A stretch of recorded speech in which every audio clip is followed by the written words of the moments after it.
धाराशिवचे पालकमंत्री तानाजी सावंत हे आज धाराशिव जिल्ह्याच्या दौऱ्यावर आहेत। सावंत हे आज त्यांच्या परंडा मतदारसंघातील जवळपास 12 गावांना भेट देणार आहेत।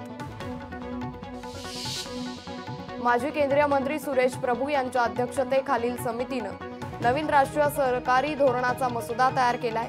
पुढील 2 ते 3 महिन्यात हे नवीन धोरण जाहीर केले जाण्याची शक्यता आहे। बारामती विधानसभा मतदारसंघात राष्ट्रवादी शरदचंद्र पवार पक्षाचे नेते योगेंद्र पवार स्वाभिमान यात्रा काढणार आहेत। त्यांनी सोशल मीडियावरून या संदर्भातली माहिती दिली आहे।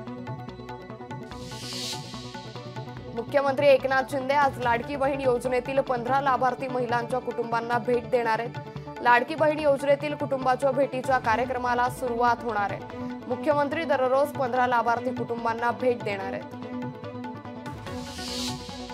उपमुख्यमंत्री अजित पवार आज पुणे दौऱ्यावर आहेत। पुणे दौऱ्याअंतर्गत अजित पवार हडपसर आणि मुंडवा भागात विकास कामं तसंच पाहणी दौरा करणार आहेत।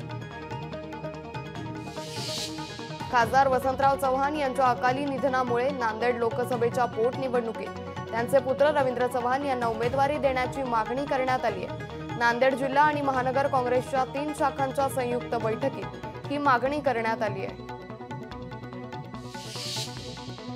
पाटण विधानसभा मतदारसंघात निवडणुकीआधीच राष्ट्रवादी शरद पवार पक्षाच्या विक्रमसिंह पाटणकर यांच्या गटाला मोठा धक्का बसलाय। मेटघर ग्रामस्थांनी शिवसेना पक्षात प्रवेश केलाय। बिहारचे मुख्यमंत्री नितीश कुमार यांच्या सुरक्षेत मोठी चूक झाली आहे। पाटणातल्या सहकारी कार्यक्रमावेळी कमान कोसळली असून या अपघातात नितीश कुमार बचावले। हवेमुळे कमान कोसळल्याची माहिती आहे।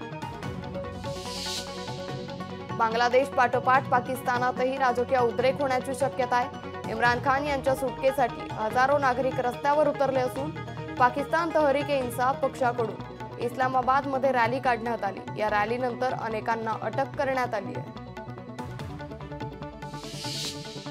नांदेड जिल्ह्यात अतिवृष्टीमुळे झालेल्या नुकसानीची भरपाई देण्याच्या मागणीसाठी काँग्रेस आक्रमक झाली आहे। आमदार माधवराव पाटील जवळगावकर यांच्या नेतृत्वात मोर्चा काढण्यात आलाय। हदगाव शहरातील जुने तहसील ते तहसील कार्यालयापर्यंत हा मोर्चा काढण्यात आलाय। लोकशाही मराठी ऐका, पहा, जागरूक रहा।